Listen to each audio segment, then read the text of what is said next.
We are excited to share this grade 2 chat with you. But first, we want to make sure that you saw our new 2023 Thinking, Feeling, Willing. Head over to waldorfessentials.com for the details.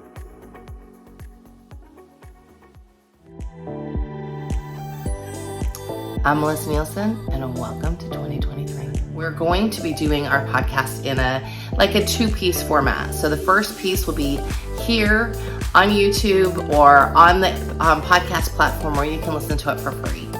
And the second piece, which is a deeper piece, a little more like going behind the scenes with Melisa a little bit. How do I actually apply these things in my life? And sometimes some juicier content. That is going to be available on our Patreon.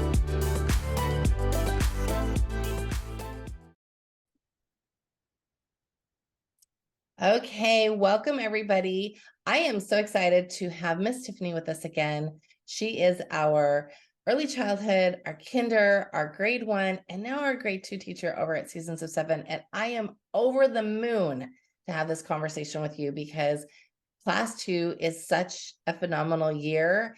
And well, they're all phenomenal, but I really love what we're doing in Class 2. So I'm going to give you a minute to introduce yourself because I want you to talk about all of the things that you do. I know you are a part of the Waldorf Early Childhood education space and all of that. So talk about what you do. Yes. Well, once I dove into Waldorf, I dove in both feet first, and I'm in all the things with my 4 children and with my own growth and development in the Waldorf education space. So I am part of Seasons of 7, which has been an amazing opportunity the last 3 years. I can't believe we're going into our 4th year. It's insane. It's so crazy. It's been such a journey, such a blessing. And yes, I've followed one of my own children up through this now grade 2 space. But I also have, really immersed myself in early childhood for a long time. I am on the board of Lifeways North America, which is an early childhood space. I help to teach at a cottage school, homeschool co-op locally, and then of course homeschooling my own 4 children. So I'm busy. in all the spaces all at once. You're busy. I understand that. It's like I like to be busy in that space too because it's like Waldorf is a passion and it really feeds us, at least in my opinion, as much as it feeds the children. And as we're keeping up on our learning and our growth and just sort of how we're bringing things to them, it nourishes us in some very beautiful ways. So Yes. I'm just really glad that you're part of our team and part of this journey with us. And so let's talk about grade 2. Yes. Talk Which about it. I'm so excited to nourish myself in that space as much as I am to bring it to the children. It's going to be an amazing year. So it is going to be an amazing year. So let's talk about who is ready for this space, this class 2, grade 2 space. So in first grade, we talk about it's, 7 springs. The child is 6.5, turning 7. Well, now they are that 7.5, turning 8 year old child. And they've gotten the foundation in first grade of numbers, letters, 4 processes. We've set expectations for them on like how to run a main lesson, kind of our expectations with our homeschool. And now they might even be starting the 9-year change close to the end of the year of second grade. But it's that child that has gotten the foundations, but is also bridging into learning and doing more. Right. And they're sort of in this, like some of them are reading, some of them are actually reading fairly fluently by the beginning of second grade. Some of them are just still stumbling into it. They definitely should have a desire at this point. But if they're not all the way reading, it's totally okay. It's a journey, right? So Yes. we sort of have to allow them to unfold in this space. And I think that, especially in society today, we get so stressed out about that piece about, are they reading yet? And the way we write the Waldorf Essentials curriculum, we write it so that they are like taking those first steps before the end of first grade. But again, it's a journey. And I taught out of my 5 children that I have, some of them have been like great by the end of first grade. And some of them it's taken definitely into that second grade space. So I think we have to really, as we talked in the first grade about really letting them unfold, they're still unfolding. They're still not their full flower yet. They're still really, it's like an extension of class one in so many ways, don't you think? Absolutely. It's the extension of building upon the foundation we just set. Yeah. And I think if there's one gift of second grade, it's to see that kind of bloom opening, especially with reading, if it hasn't by the end of first grade. I saw that with my now fifth grade child, and I just saw it over Christmas break with my current second grader. And she Lovely. went from like figuring out the sounds of words to like full on reading me, a whole book. Right. And it's such a gift to see that happen. Well, like literally a light bulb. I remember the day that my youngest, she said, wait, so the sounds become words and the words are then in the book. And I was like, yes. She goes, now I get it. Like it's like it wasn't, because it's so abstract to them. And then it clicks, and once it clicks, they can't go back. It's like, once you learn something, you can't unlearn it. So then they become in this sort of, I think, more hungry space, because I think once they get it with that, they start to, and this is really more that happens after the 9-year change, but they start to go, wait, what else don't I know? What else can I get excited about? And yeah, so I love that space of like really building on that foundation. What things should parents look at behaviorally for this age, this like 7.5 to 8.5 space? Well, I think a big part of it is just that, like you said, that hungriness, that eagerness to learn. They're trying to see, like, why am I learning this? And kind of looking at those seeds. And then behaviorally, there's going to be a shift, I think, from the beginning of second grade and the second part of second grade. They're ready to come back to learning when they come back in the fall of second grade, and they're still trying to figure things out, potentially with reading. There's so much goodness in the curriculum, and behaviorally, we expect a little bit more of them in second grade.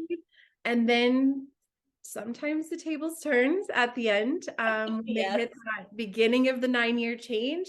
But I think that's also an expectation as us parents of being supportive of, in second grade, knowing what that's going to look like, so that in third grade, you can fully support being a parent of someone going through the 9-year change. No, I think that's so important. And I think that's one reason why it's important that we really have boundaries in our parenting, and boundaries in that, again, that expectation. What is it that we're expecting of them in their main lesson work, in school in general, because they are going to push those boundaries come third grade, come that 9-year change.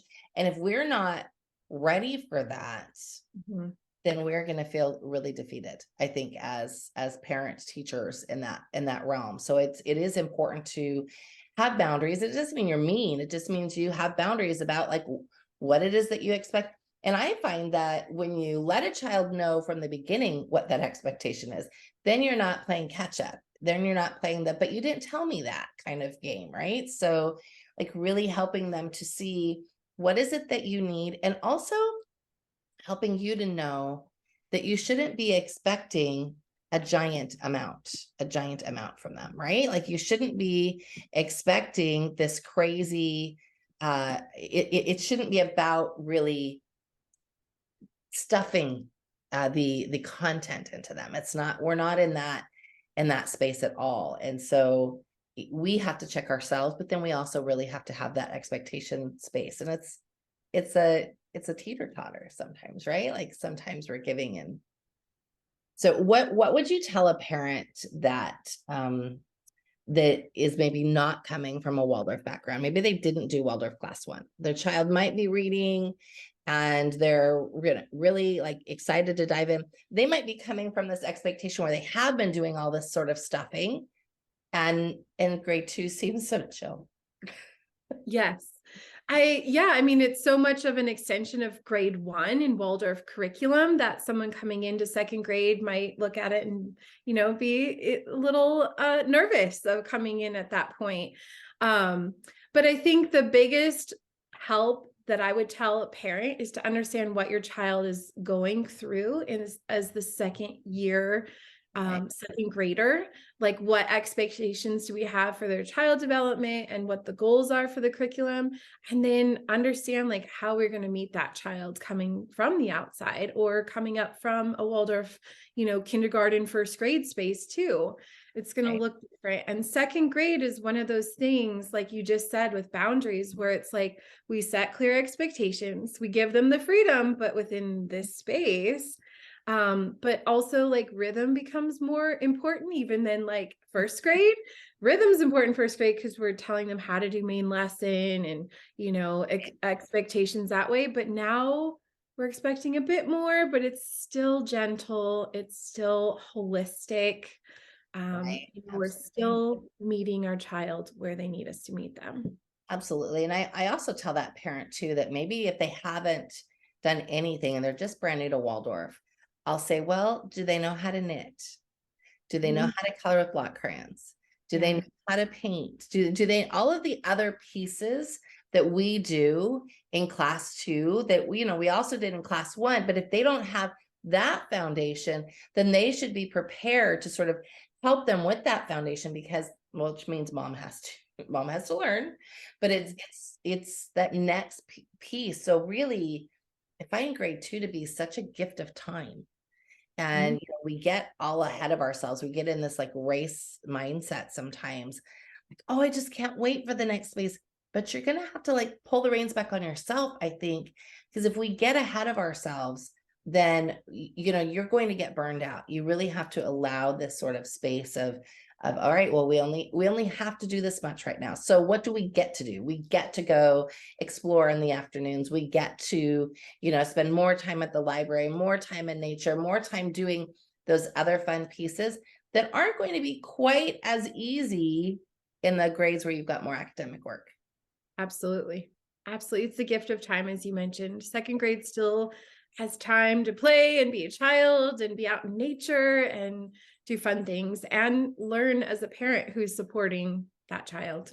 Absolutely. So the general content for class 2, so the literature content, what do you see as the most important part of the literature content? Because we've got these fables that are very different from fairy tales. Maybe you want to talk about that. What is the difference between a fairy tale and a fable? So go ahead. Yes. So there's so much goodness in grade 2, as I said, with like literature, and that's going to be your fables, your nature stories, and your saint stories. And fables differ from your fairy tales because they give the child a moral of the story without us telling what the moral of the story is. We don't ever want to tell them the moral, but it gives them that space. Never give them the moral. Let them kind of think, digest it. But it gives them the opportunity to really like look within themselves as someone who's now meeting the world in a different way. They give their archetypical images of things in grade 1 with the fairy tales of the witches and the wizards and the princess and, all these archetypical images that are still good for the most part. But fables tell us that little bit of trickster and that little bit of like, the lower snarkiness, right? That little bit of snarky that's sometimes there, that child of 8 is really like trying to figure out that piece. And I have to laugh. For those of you who are watching the video, like cats like crack me up to no end. They wait until we get right. Oh yes. They wait until we are in a spot where we don't want to stop. And then they want to be naughty. So I'm just laughing. I just think it's super funny. But that space of that snarkiness it's not naughty. It's not even the Loki energy of class 4. Right. It is just, it's that testing of a boundary a little bit and it's practice, and it's practice for us as much as it is for them. Absolutely. Absolutely. And then, on the flip side of that, so we get the trickster tales and we get this like lower content, this lower, movement with fables, but we get the higher too. And it shows us the potentials of humankind. And that's in the saint stories. So saints that have done good in the world, that have this like universal quality of being human, which we are, right? We're not the animals. We're not the fox and the hare, you know, we're different. And so we have both ends of the spectrum in grade 2, not so much as we do in grade 3, where there's like a true fall from paradise, but it's beginning to help the child emerge from that like super protected mantle of early childhood to the goodness and beauty of grade 1, to like, there's some, you know, good and some not so good. And these literature stories are meeting that child. I agree so much. And I think one of the things that I really love about the Aesop's fables is sometimes it's just a lesson that doesn't necessarily have a massive moral, right? But so then it's almost an aha waking up. Like think about the dog that is on the leash versus the wolf that isn't, and this idea of like a little bit of freedom, right? So it's waking them up in such a gentle way to then other things in life that might be like that. And they might not say anything about that for years, but those fables really nourish them and sort of help them in that gentle awakening space. With regards to mathematics, we're still doing the same pieces that we do in class 1, right? We're just bringing that to a fuller understanding, right? We're just sort of moving to that next space. Absolutely. I think to me, it's kind of like that continuation and fullness of like still the foundational part of math and not, you know, arithmetic. And it's looking at things like the 4 processes still. Most of us have used math gnomes to introduce this concept through the temperaments of what the 4 processes are of adding, you know, dividing, multiplying and subtracting. So it's continuation of that, and it's a continuation of all the skip counting that we've done and the giving them the timetables without giving them the timetables. Right. It's like asking what is 12 instead of what is 6 times 2 kind of space, because it really gives them that wholeness, that wholeness of not thinking that it's just one way. And I love the flexible way that we bring mathematics in the Waldorf setting, because it is really, I find very nourishing to all the children that I've taught personally, but I think too about the way Steiner says, you know, he says, if you only teach a child to add, then they're always trying to add. They're always trying to add things to their life. Where if we're teaching it from the other space, that space of what is the answer and what things make up that answer, that is such a different space for them to be. And it helps them really be much more flexible. I went through my own inner work journey with teaching math in grade 1. I mean, I have a degree in finance. I've loved math since I was a little kid, but to go back and like feel math in a different point of view of like, what is 8? Right. Quality is of it, and like what the 4 processes mean from a non just abstract point of view. I mean, that's what we're giving our gift to our children in these early grades of just making math fun, making it meaningful, making it tangible with manipulatives and jump ropes and fun. And that's not a worksheet to be found. That's what's beautiful. You don't need a worksheet in order to do these pieces. You know, parents always say to me, wait, there's no worksheets. I got this curriculum. What am I doing with it? You're actually working the curriculum. You don't need a worksheet. You can make those practice problems up and put them in their main lesson book, have them work them from there, work them orally, find organic ways to bring those pieces into your everyday life, which is how they learn how to make math be part of their regular, you know, living. Yeah. I love doing mental math with this age. I love bringing math through storytelling, you know, kind of all of those types of things that are meaningful than worksheets, right? We're giving them, you know, real life. I love that. I totally love that. I was trying to think of other pieces to class 2. So families often ask about science content, and there really is no like science content in anything other than you could explore animals a little bit more at the fables, but you wouldn't go deeply. We're not talking about researching habitats. You might go to the zoo and say, look, there's a fox. Do you remember that story we had the other day that had the fox in it? That kind of thing, rather than sort of diving into any science content at this point. Keep it very, very on the lowdown. but you're definitely looking at your home surroundings, what's around you. You can garden. In fact, you should be, unless you have a not green thumb like me. I raise children. I don't raise plants. So plants and I are not friends. Every time I have a child that is in 3rd grade, my husband's like, why are we killing plants again? Like, why? That's funny. It's not my thing, but I encourage other people to do it because maybe they will find that it's their thing. Yeah. But we want to be in the space of helping them to see and understand their home surroundings. So you might have them memorize their phone number or your phone number, because many people don't have a landline. We did that in 2nd grade and we made up a little song to it. So now she always knows what dad's phone number is, because they don't have a phone. And so you want them to be able to know what their home surroundings are, know how to get a hold of you if they need to. The home surroundings, aspect of nature, and also just observing nature right there in front of you. And we do that in kindergarten, we do that in 1st grade, just like, what are the signs of spring right now and what are we noticing? So nature and science in 2nd grade is really like, it's what we're naturally observing. It's what we're seeing in our environment. It's what we can put our hands on, put our hands in the dirt. And that's what's meaningful for them in this year. I agree. And Steiner really talked about that. That's the science piece from this lower space, is what is around us. And that's really, the nature table should be a reflection of what you've got around you. So, you're going on walks still, bringing things in. You might have to have like a rock limit. We have to have rock limits. Like, you can't bring all 6 of those rocks and all of those sticks in the house. Yes. But you can bring 3 of them. And then tomorrow they have to go back outside or whatever, but I remember in this, when we did 2nd grade last time, we lived near the ocean and we would go and, oh gosh, please don't send me any hate mail about this. We would go, we would take a jar and put water in it from the tide pools and invite a few snails to come just for the night. And we'd made sure that there was enough, nutrients that they needed.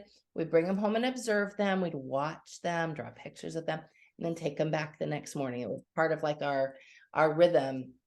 Like, who are we going to invite to come and there'd be interviews. There'd be like a whole tide pool full of snails. And the children would be like having interviews with the snails. Like, would you like to come home with us? Just for a night, and then you can come back. It would be this whole fun space of them really just diving into the nature that was around us. And you can do that with anything. Don't bring home big animals, but you can bring home plants and rocks and sticks, of course, but it does become a fun space because they are just really waking up to the world. Yeah. And what a gift to give our children, to be like, we can say yes to these things and these hands-on things, and we can go to the farm and visit baby animals in the springtime, because that's when it's happening. And like, we're fostering that connection to not only the earth, but nature and science, the beginning of science. And we're giving them real life experiences. And with the extra time in 2nd grade, we can do that, right? No, I agree. And it really does prime them for what's coming, because class 3, we're doing farming. Class 4, we're talking about man and animal. So you are, layering these pieces. We talk about Waldorf sort of being a spiraled curriculum where you are continually coming back to that content in some way each year, or at least each epoch in the child's life, so that they're getting those layering pieces. So don't worry about class 2 being little low on the content, because it really isn't. Dive into the artistic pieces, dive into the fun that you can have, and dive into a lot of different stories too. I think there's so many different stories that really work with this age group, and we're going to talk about that in the second half of our podcast here. So we're going to actually pause. I think that was everything that we were going to talk about. Talked about general content. Was there anything with content that you think I missed? Form drawing is still a really big. Oh yes, form drawing is so important. Yes, so important. Really good letter formation is another thing. We want to give them the good habits now, because we're going to be teaching them cursive soon. The number patterns, the skip counting, like so much of that is just so big in grade 2. Yeah. I really like what you said about letter formation, because I think that form drawing plays such a big part in that. Often parents will say to me, oh, I'm just going to skip that part, or, oh, I haven't done that part. Like, form drawing is unique to Waldorf, and it is a pre-writing and continual writing skill as much as it is a spatial awareness skill, getting both sides of the hemispheres of the brain to work together. And it really does help with drawing later, with geometry later. There's so many pieces that, form drawing is really important for. So definitely do not skip form drawing. And if you're coming late, you did not do class 1 form drawing, you're going to want to really check out those forms.